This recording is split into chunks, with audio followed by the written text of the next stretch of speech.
Боловсрол телевиз Бод групп үзүүлж байна.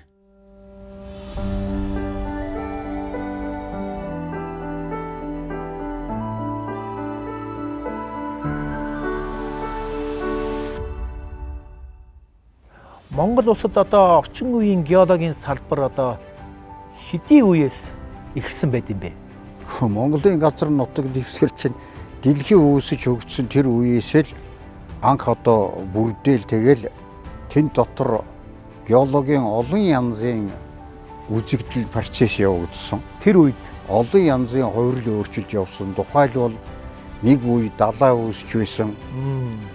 Тэр далайн тодорхой хугацаанд байж байгаад алга болоод уул үүссэн. Газар хөдлөөд хэлбэр дүрсэн нь өөрчлөгдсөн. мөсдлөг болсон. Тэгжээд л одоо сүүлийн үед мөслөгүүд болсон. Цаг агарын уур амьсгалын олон янзын хувирал өөрчлөлт болсон. Тухайлбал одоо сэрдийн галавын үед динозаврууд гэдэг амьтан амьдарч байтал цаг агарын огцомхон эрсдэс өөрчлөлт, уур амьсгалын өөрчлөлтөөс болоод тухайн үеийн цаг уурын өөрчлөлтийг дэвшүүлж чадахгүйгээр өхөж өргөдөөд ингээд одоо тэр амьдарч ирсэн орчныхоо шороон дотор булагдаад тэр шороон сүүлдээ чулуу болоод тэгээ чулуутсан үлдэгдэл болоод байж ах шишээ. Ийм л дамжлагууд л байхгүй. Хэдэн зуун сая жилээр тооцогдсон шүү дээ. Хэдэн зуун сая жил. Хэдэн зуун сая жилээр. Сая жил.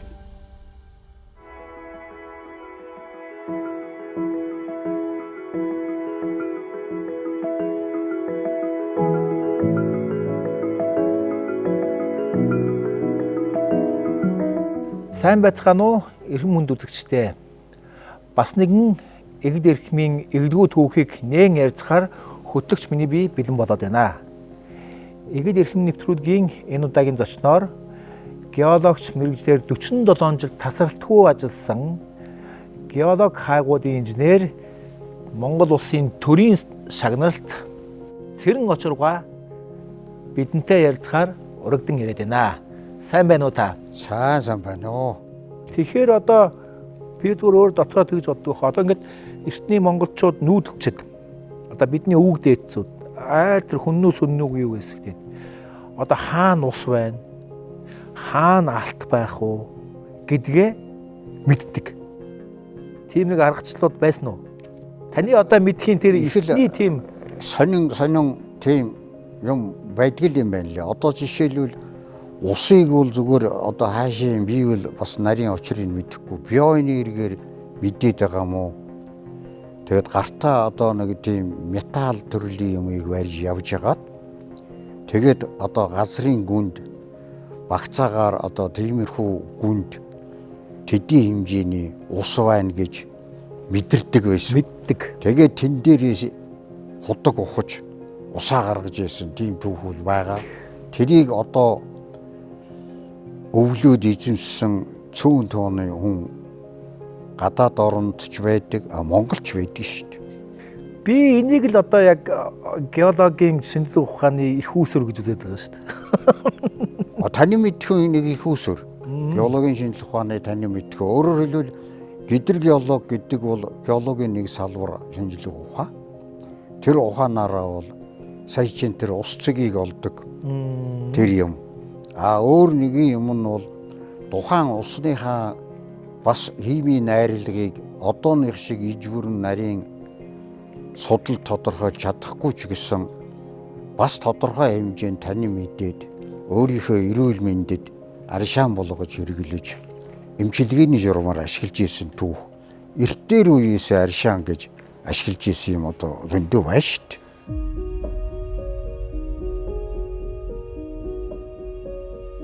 За геолог хүн гэдэг бол өөрийнхөө улс орны нутаг дэвсгэрийн геологийн хөгжлийн тогтоц, бүтэц, хөгжлийн түүхийг бол судалдаг ийм мэргэжлийн хүн. Энэ геологийн судалгааны ажлыг хийснийхээ үр дүнд өөрийнхөө нутаг дэвсгэрт үүсч бий болсон байгалийн эрдэсийн түүхийн эдийн баялагийг ирж хаах, судлах энэ ажлыг явуулдаг. Энэ судалгааны ажлыг явуулсныхаа үр дүнгээр төрөл бүрийн байгалийн ашигт малтмалыг нээн илрүүлж орд газруудыг судлаад тогтоосноор өөрийнхөө орны экспортын бүтээгдэхүүн бас дотоодын янз бүрийн чиглэлээр ашиглагдах байгалийн баялагын бүтээгдэхүүнүүдийг судал тогтоодог.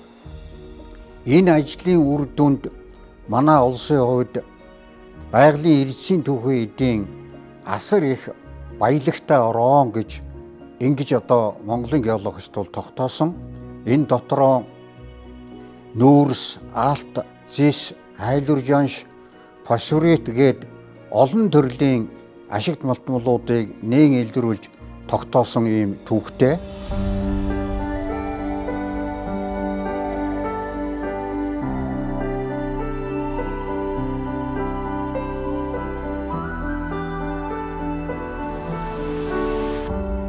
Монголд бол геологийн шинжилгээ ухаан бол бүр эртний үед анх Оросууд орж ирж Оросын одоогоор бол одоо тойрын аялагч нар одоо Пржевальскийн үеэс ирж Монголыг бол анх судалж үзэж эхний геологийн судалгааны анх төгсөөр Монгол орны нутагт байгаа чулуун нэг тичнээн 100 сая жилийн өмнө тэр эрен галвын үед үүссэн чулуулгаас бүтсэн ийм газар нутаг байдгийн байна гэж гаргаж ирсэн эхний түүх бол Пржевальскийн үеэс бол. Пржевальскийтэй холбоотой юм байна. Пржевальскийн адуу гэдээ биш одоо тахих тийм ээ. Одоо Пржевальскийн адуу гэдэг хуланг үл ярьдаг. Тэр бол агуу их тийм байгаль сонирхогч, байгаль судлаач, аялагч дэлхийгээр их явж байсан нэртэй ийм том эрдэмтэн. Тэгээч Монголд бас байгалийн асар их баялаг байна гэдгийг бас таамаглал тодорхойлж бичижсэн юм илүү нь л дээ. За манай үндэсний геолог гэхээр ч одоо хэдэн оноос эхлэх вэ? Манай үндэсний геологийг бол 1939 онд л үүссэн гэж бид нар энэ геологийн салбарынхаа үүсэл хөгжлийн түүхийг бичиж огоон тэмдэглэдэг шин. Тэгэхээр тэр анхны одоо яг тэр геологч эрдэмтэн мэрэгч одоо ямар хүмүүс байд юм бэ? Мэдээж хэрэг Монголд бол тэр үед геологийн мэрэгжлийн хүн байгаагүй. Одоо 5-аас 11 оны үед Хятад, Бэлэг, Америкийн геологууд Монголд орж ирж одоо энэ Ерөөгийн сав газраар алтны судалгаа хийж ирсэн байна. Тэгээд дараа нь тэрийг олоод алтын ухаж, олборлож анх гадаадын улсууд Монголын баялагийг уул уурхай хэлбэрээр бол олборлсон. Манай өөрийн жинхэнэ үндэсний геологийн салбарыг хөгжил 39 онд эхлэхдээ мэрэгжлийн геологийн боловсон хүчин байхгүй байсан учраас тэр үеийн зөвл толгойд улс одоогийн Оросын геологийн мэрэгжилтэнгүүд ирж судалсан. Ингээд энэ үедээ холбоотойгоор манайх өөрийн геологийн мэрэгжлийн боловсон хүчнээ бэлдэх амьдралын ажлын шаардлага гарч ирсэн. Ингээд дотоодын геологийн мэрэгжлийн боловсон хүчнийг сургах, багшлах тийм хүн, тийм сургууль байхгүй байсан учраас анхны геологийн мэрэгжилтнүүдийг бол тэр үеийн зөвл толгойд улс руу явуулж зөвл толгойд улсын геологийн мэрэгжлийн сургуулиудад сургаж исэн. Ингээд анхны геологчид бол зөвл толгойд улсад мэрэгжил эзэмшиж ирж тэгээд их нутгийнхаа геологийг судалсан ийм л төвхт. Та жишээлбэл энэ геолог гэдэг мэрэгжлийг ер нь яагаад сонгов? Бас энэ мэрэгжлийг хизээ хаана эзэмшвэ? Би шиг бол геологийн мэрэгжил эзэмшихдээ энэ геологийн талаар ямар ч ойлгоц байхгүй. Ер нь геолог гэдгийг мэддэгчгүй байсан.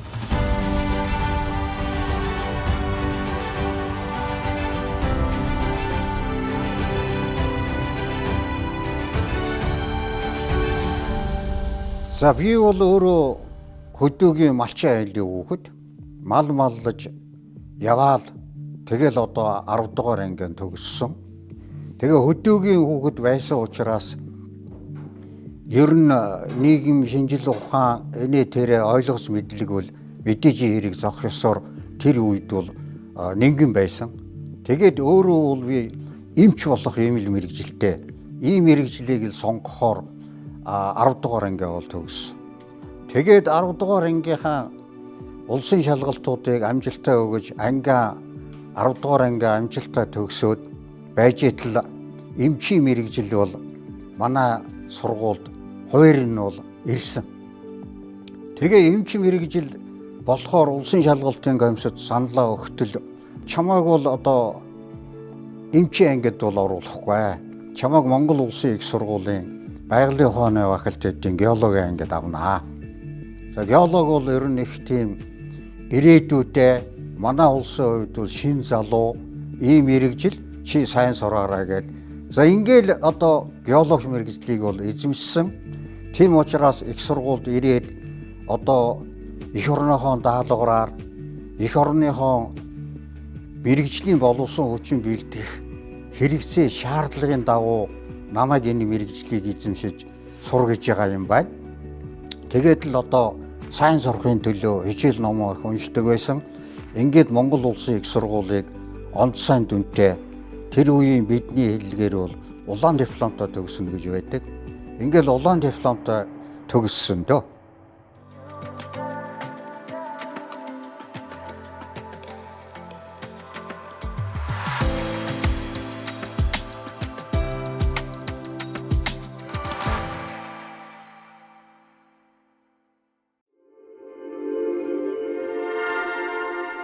Ерөнхий ивент төлөөгч Бод групп бодит амжилтын төлөө.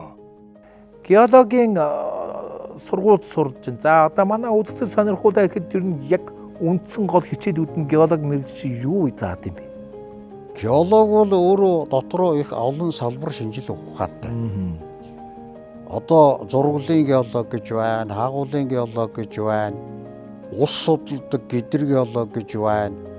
Эртний дээр үеийн амьд организм бүдүүлэг ишт ургамал үүсгээс өнөө үеийг хүртэлх амьтдыг судалдаг палеонтологийн шинжил ухаан гэж байна, геофизикийн шинжил ухаан гэж байна. Энэ бүгдийг зааж сурахаас гадна дэлхийхэн тогтоц бүтэц энэ дэлхийг бүрдүүлж байгаа бүх төрлийн янз янзын өнгөтэй, хэлбэртэй, дүрстэй, чулуулгын гарал, үүсэл, химийн найрлага, физикийн шин чанар. За энэ бүгдийг л одоо заадаг юм шинжил ухаан. Энэ дээрээс дэлхийг танин мэдэж, дэлхийн үүсэл хөгжил, бүтэц, дэлхийн хөгжлийн түүх, дэлхийн өнөөгийн дүр төрхөө олдлох үеийн одоо тэр дунд явагдсан янз бүрийн хувьсэл өөрчлөлүүд энийг судална. Миний ер нь бол анхны сургууль төгссөн эзэмшсэн мэрэгжил бол геологийн зурглалын инженер.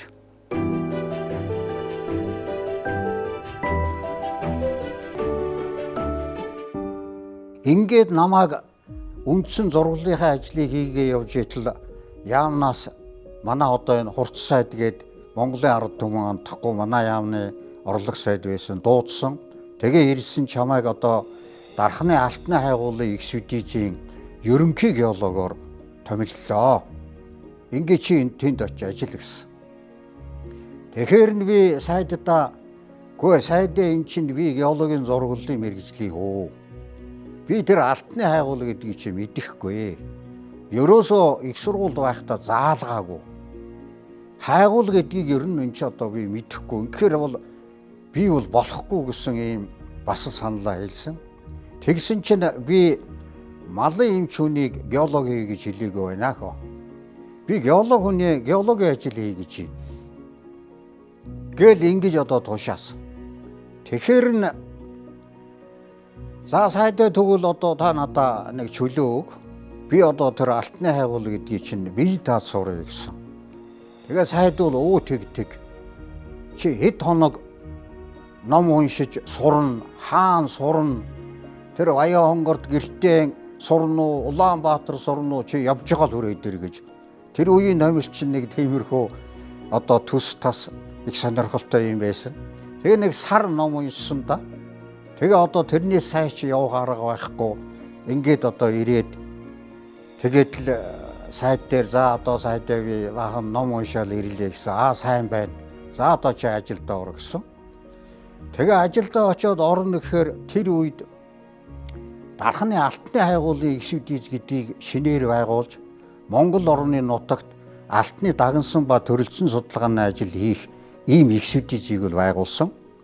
Тэгээд энэ эх сүдийзэд ерөнхий геологоор ажиллана гэхээр бүр цэвэр мэрэгжлийн талаасаа бүх одоо тэр төсөл менежментийг бол удирдах одоо өөрийнхөө харьяанд байгаа инженерүүдийн ажлыг шалгад зөв бурууг нь ялгад тогтоох заавар зөвлөмж өгөх яаж хийхийг аргачлал заах ерөөсөө ийм гив гинтхэн шууд том ажилд бол томилсон.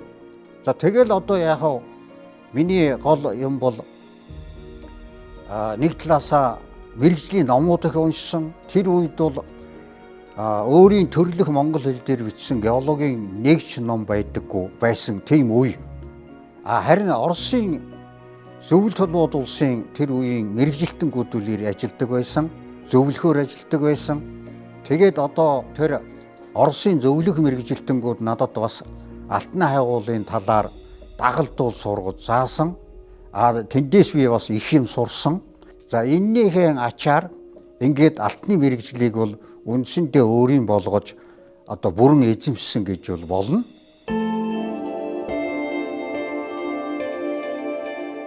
За миний хувьд бол Монгол орны алтны дагнсан ба төрөлцсөн судалгааны ажлыг хийхээс гадна Монгол улсын ерөнхийлөгчийн захирамжаар Монгол улсын засгийн газрын хамгийн анхны алт хөтлөөрийг зохиосон зохиогчдын нэг. Энэ бол Монгол орны алтны хүчиржилтийн тархалт байршилтын зүй тогтцыг харуулсан ийм зураг. За ийм зураг бол Монгол оронд уг нь Монголын одоо геологуудын зохиосон тийм зураг байдаг. Алт хөтлөөрийг зохиохдоо энэ зурган дээр үндэслэж сүүлийн үеийн геологийн судалгааны үр дүн судалсныхаа үндсэнд Монгол орны алтны тархалт байршилтын зүй тогтцын зургийг шинжилэн тогтоож зурсан ийм одоо зургууд байгаа.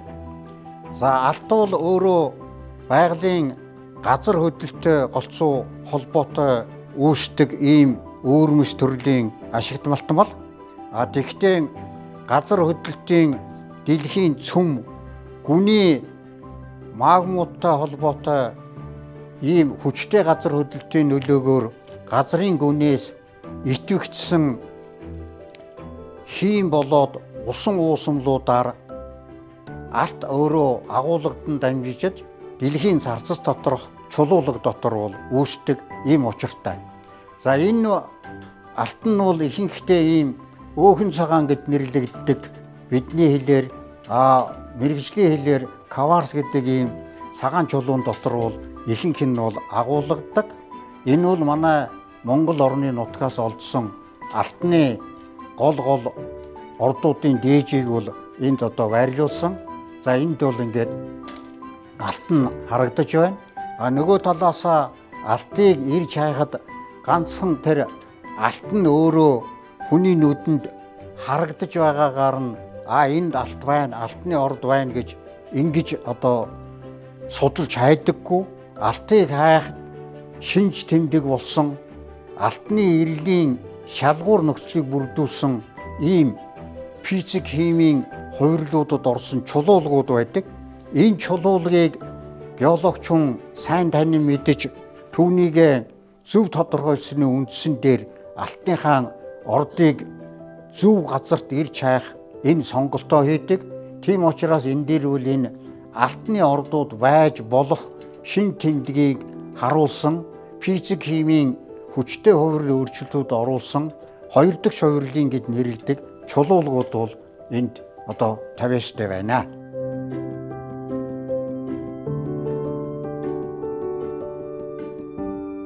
Та их сургуульд хурж ирээд геологийн салбарт ингээд сурдаа жоохон дургуй дуу байсан уу ихэндээ? Нөгөө эмч болох гэж ирсэн хүн юм чинь. Хөө илсэж орохдоо бол их л дургуутсан. Дараагаар нь Монгол улсын их сургуульд орж ирээд мэрэгжлийн солих гэж бас үзсэн. Бас эмч болох гээд. Өөр нөгөө ангид орохгүй. Тэгээд намайг зөвшөрж явуулаагүй. Тэгээ яагаад тийм байсан гэхээр одоо бодохоор тэр үед нөгөө анхны цэвэр геологийн мэрэгжилтэнгүүдийг дутмаг байсан. Тэгээ тийм мэрэгжилтэн бэлдэх шаардлагатай байсан. Магадгүй тэр үед эхлээд тэр сурлагаар нь сайн геолог бэлдэхийн тулд шилд сонгож авч тэгээд л надад ерөөсөө албан хүчээр тулгаж энэ мэрэгжлийг л эзэмшүүлсэн баг. За тэрийн чих яг би ер нь одоо өнөөдрийн төвшөнд бол төр засгийнхаа тухайн үеийн даалгавар шаардлагыг амжилттай биелүүлж Монгол улсын төрийн шагнал хүртсэн. Одоо боллоо л гэж сэтгэл хангалуун явдаг. Харамсаагүй хангалуун явдаг уу? Яг ер нь бол эхлээд ажил дээр гараад ингээ явж байхад бол хүн заавал тэр багадаа өсч мөрөөдсөн юм эргэж санд дурсдгийн байна лээ. Энэ Баянхонгор аймгийн нутгийн их богдын нуруунд геологийн судалгааны ажлыг анх эхлээд хийгээ явж исэн. Энэ бол мөнгө цастай говийн асар өндөр, сүрлэг өндөр, харьцангуй өндөр юм уул. Тэгээд тэр мөнгө цастай ноён оргилоор нь геологийн судалгааны ажил хийгээд ингээд явхад чинь бид нар бол өдөртөө одооныхтой адилхан өглөө ажилдаа яваад ороо ирнэ гэж байхгүй. Тэр судалгааг хийхийн тулд одоо урд өвөр вилээс нь авиралт хийж тэнд өндөр ууланд одоо уулын оргилоод авирдаг улс шиг авиралтаа хийгээд оройд нь гараад арлуунд буун. Үүний тулд бол бид нар нэг 3-4 хоног тасралтгүйгээр өглөө нар мандахад босоод орой нар жаргахтал одоо явж судалгаа хийн. За ингээд судалгааны ажлынхаа явцад олсон чулуу, дээж, сонин олдуруудаа бас аавн, үүрн, хоолундаа үүрн ингээ ядардаг. Ингээ ядарч байгаа үед би одоо нэг эмчээ болсон бол эдээд нэг эрдэм шинжилгээний ажил хийж исэн болов яагаа бол гэж боддгийн байна лээ.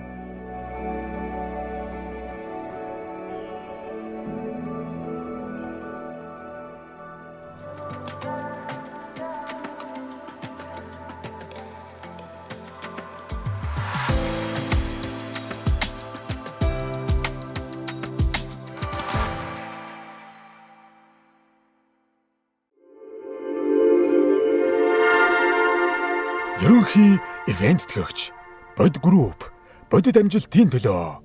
Бидэнд бол одоо байдаг юм бол мэдээж хэрэг тэр сайхан хангай нутаг учраас ус нь байна. Давс байсан, гурил байсан. Ус давс. Тэгээд бас л давстай боломжтой юм байна тий. Гурил зуураад тий. Давстай усаар гурил зуураад тэр зуурсан гурлаа түүдэг гал асаага түүдэг галынхаа нурманд гурилан болоод тэгэл идчихсэн. Тэгээ нөгөө өлсчөөсөн хүн чинь хөө тэр нурманд болсон гурилыг идэхээр зүгээр ямар сайхан амттай гоё байдаг байсан. Бидний үе тэгжил энэ ажлыг хийж явсан. Тэгжил одоо энэ Монгол орныхоо нутгийн геологийг судлаж Монгол орны геологийн газрын зургийг анхны зургуудыг бол зохиогт нь хувийн нэмрээ оруулж явсан. Одоо Ахмад Үеийн геологчдын нэг нь тий.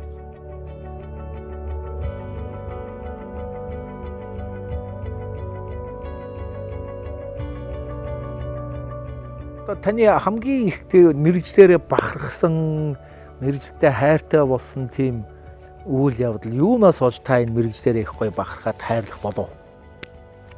Одоо бол дуртай болсон байгаа. Ихэндээ бол эмч бодъё гэжсэн. Дурамчхан байсан. Алтны хайгуул алт гэдэг бол үнэт эрдэнэ. Тэр тутмаа монголчууд их үнэлдэг, эрхмэлдэг ийм эрдэнэ. Тэгээ ийм эрднийг судлахаар болоод очоод тэгээд судалгааны ажил хийгээд алттай холбоотой алтны бас нөөц ихтэй том ордуудыг бол олж нээсэн. Нээж илрүүлсэн. Тий.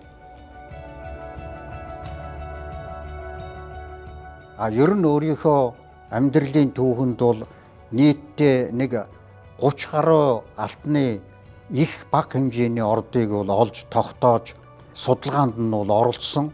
Тэн дотроос яг өөрөө гардаж нэг 10 ордын хайгуулыг хийж нөөцийн тооцож бодож тайлангийг хамгаалсан байдığım байна лээ.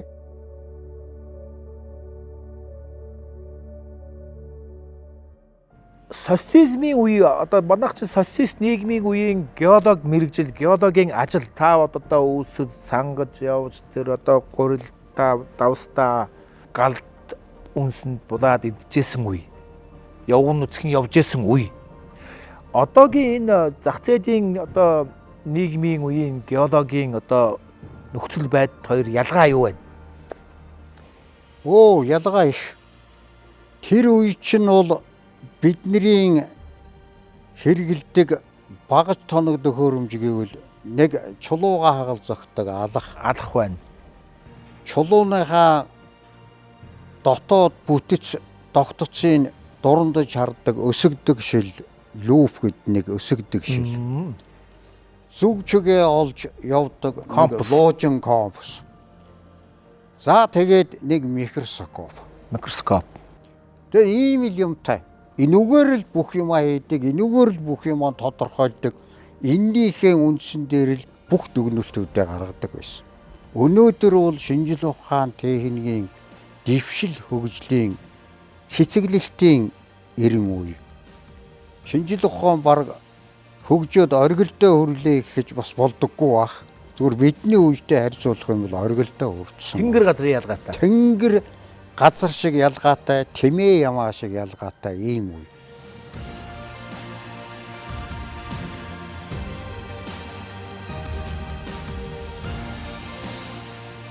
Өнөөдөр сансраас эсвэл одоо гартаа бариад газар доорох юмыг зүгээр ингэж барьж яваад одоо ном уншиж байгаа юм шиг ингээд энэ доор алт байна, тийм байна гэдгийг заадаг нарийн бүтэцтэй өндөр мэдрэмжийн багжууд, тоног төхөөрөмжүүд, лабораторийн маш чадварлаг ийм тоног төхөөрөмжүүд гараад ирсэн. Энэ утгаараа бол тис өөр. Тэр үе чинь бид нэр бүх юмаа гараараа зурна. Гараараа бичнэ. Бичгийн машинаар 10 хуруугаараа зохиж бичнэ. Одоо бол ерөөсөө компьютер дээр л бүх юм юм.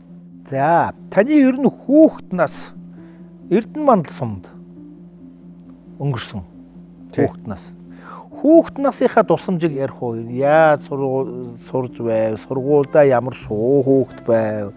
Эцэг их нь одоо бас таныг яаж хүмүүжүүлж өсгөх үү? Энэ талаар багахан дурсамж ярих уу?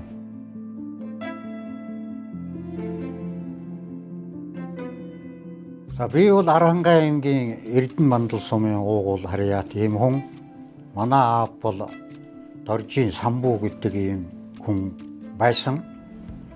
За аав бол өөрөө бас тэр орон нутагта мал ихтэй нэлээ одоо олон толгой тавуу шүү малтай ийм айл одоо байсан. Тийм учраас манай аавыг бол нутгийнхан Баян самбуугийнхан гэж ингэж нэрлэдэг, тэгж хүндэлдэг байсан. Миний өвөг эцэг Дорж гэдэг хүн бас л одоо өөрийнхөө дээд үеэс улам жил залгаж ирсэн. Бас л мал ихтэй олон тооны малтай ийм одоо баян айл байсан ийм учиртай. За манай аавыг бол 8 хүүхэдтэй. Би бол хамгийн том нь. За бол өөрөө 39-45 оны дайнууд бол биеэр оролцож бас эх орноо хамгаалж явсан ийм түүхтэй. Тэгээд тэндээс сэргээс ирснийхаа дараа тэр үе чинь нөгөө бичиг боловсролтой хүн нэн ховор байсан учраас цэрэгт байхдаа бас нэг бичиг өсөг тайлагдсан байдсан байна. Тийм учраас багийн дарга хийж байсан. Тэгээд тэр ажлаа бол бас өөрийнх нь аав ээж мал хөрөнгөтэй улсууд байсан учраас удаа хийгээгүй. Ингээд ихэнх насаа бол аав мал маллаж ингэж одоо өөрийнхөө үеийг үл өнгөрөөсөн юм хүн.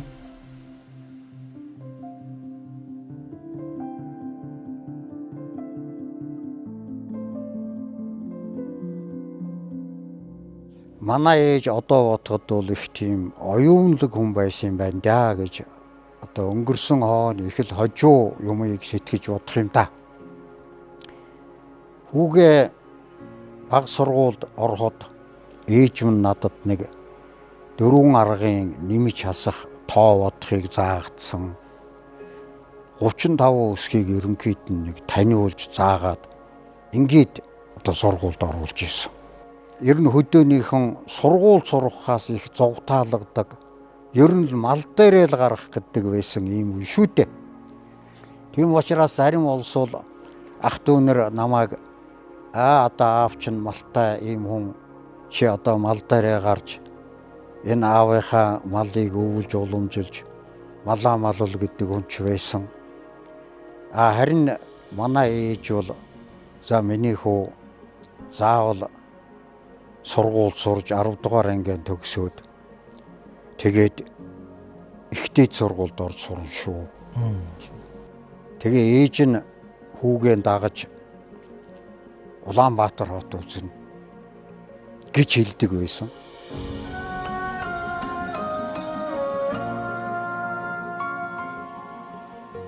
Сургуульдаа ээжийнхаа захиасыг биелүүлэхийн тулд бас өөрийнхөө хэрээр шамдаж дайчилж сурдаг. Энж чанараараа Эрдэнэмандал сумын 10 дугаар ангийг амжилттай төгссөн. Тэгээд их сургуульд авал орсон. Тэгээд дараагаар нь их сургуульд ороход ээж намайг дагаж Улаанбаатар хотод ирж Улаанбаатар хотыг үзсэн. Дараа нь одоо манай эхнэр ээжийг мань дагуулж утаа гүмпэн Бээжингээр явуулж аялуулж тэр бурханлаг одоо сэтгэлгээ хүсэл мөрөөдлийн бас биелүүлж тэгээ ээж минь одоо охиндоо их баярлаа. Үе үеийн удам залгасан энэ бурханлаг юмыг минь үзүүлж харууллаа их баярлаа гэж манай эхнэрт ээж маань хэлсэн үг байдаг.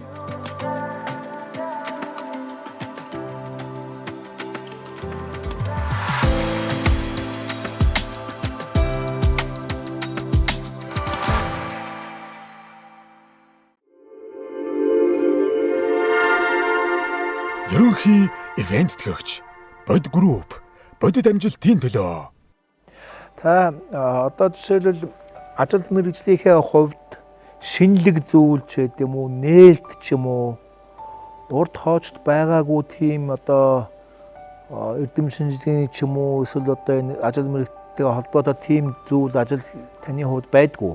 Ер нь Монгол орны нутагт ашигт малтамлын урдын хайгуул хийж нөөц бодож улсын нөөцийн комиссар хилцэж хүлээн авдаг аргачлсан заавар журам гэж байдаг. За энэ журмыг бол хамгийн анх би хийсэн үү? Хамгийн анхных юм.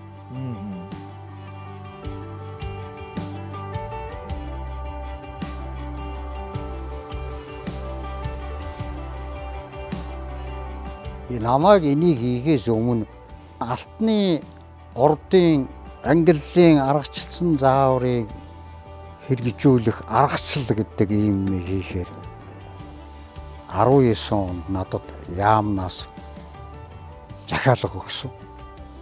Бас Монгол орны хувьд бол хамгийн анх одоо энэ алтныхаа ордын хувьд судалгаа хийж ангиллах аргачлсан юм ангиллын заавар болж Монгол орны хувьд геологийн салбарын хувьд заавал мөрдөх ёстой юм зааврыг хийж гаргаж өгсөн. Энэ бол миний бас хооч үедээ одоо өөрийнхөө мэддэг чаддгаа бүгдийг тэнд тусгаж хийж тэгээд гарт нь барих гарын авлага болгож өгсөн дөө. Энэ үндэ бол би бас баярлж явдаг.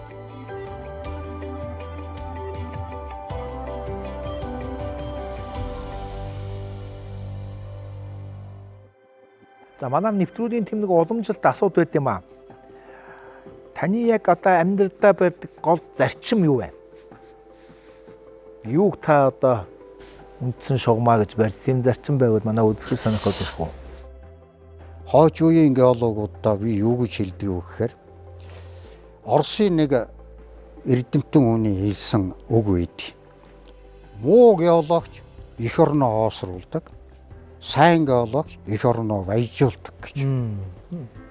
Энэ ямар утгатай юм гэхээр муу геологч бол жишээ нь энд алтны орд байна гэд баахан хөрөнгө мөнгө зараад тэгээд алт байхгүй газар хий хоосон судалгаа хийгээд тэгээд тэр мөнгийг ямар ч өөр ашиггүй газар шороонд ор булдаг. Эргээд тэр мөнгийг авах арга байхгүй хаягддаг. Эннээс ийм юм хийгээд явах юм бол муу геолог эх орноо хоосруулна. Одоо бол аж ахуйн нэгж компаниудыг хоосруулна гэсэн үг. Дампууруулна гэсэн үг. Сан геологч бол онлон боловсруулаад энд бол ер нь алтны орд байх юм аа гэж таамаглалаа зөв боловсруулаад судалгаа хийлээ. Ордоо оллоо. Их нөөцтэй ордоо оллоо. Ой компанич баяжин төр засагч баяжин. Нөгөө нэг юм нь бол би өөрийнхөө энэ геолог мэрэгжил эзэмшсэн дээрээ үндэслэж хэлдэг нэг үг байдаг. Ер нь бол ажил мэрэгжлийг бол голдоггүй юм. Мэрэгжил бүхэн сайхан байдаг. Ажил хүнийг голдог болохоос мэрэгжил хүнийг голдог. Тийм учраас чи энэ барилгын сарал шавар шавхаатай ойлгогдсон муухай ажил гэж ингэж болохгүй. Чи тэр барилгын мэрэгжлийг сайн эзэмшсэн бол чи хөдөлмөрийн баатар зөндөө байна шүү дээ барилга дээр ажиллаад. Гайхамшигтай сайхан нэртэй, төртэй, хүндтэй тэрнийхээ ачаар сайхан амьдарч явал зөндөө л байна. За геологийг бас энэ нэг л газар шороотой холилдсон хөдөө үеэр тэнсэн нэг л одоо нар салхинд онгож ганцсан тийм одоо царай зүстэй ийм хүн гэж хэлэх үнчвэ. Тэгвэл энэ мэрэгжлийг чи чадварлаг сайхан эзэмших юм бол бас л миний зиндааны сайхан ажиллаад амьдраад нэртэй хүндтэй явна шүү дээ. Ийм учраас хэрвээ ямар нэгэн шалтгаанаар чи мэрэгжил эзэмшсэн бол тэрийг өөрийн болгож эзэмшгэл эзэмш. Тий. Гэж л одоо хэлэх байна. За манай өнөөдрийн энэ эгэл эрхэм нэвтрүүлэгт маань бидний урилгыг хүлээн авч манай студид хүрсэн танд маш их баярлалаа.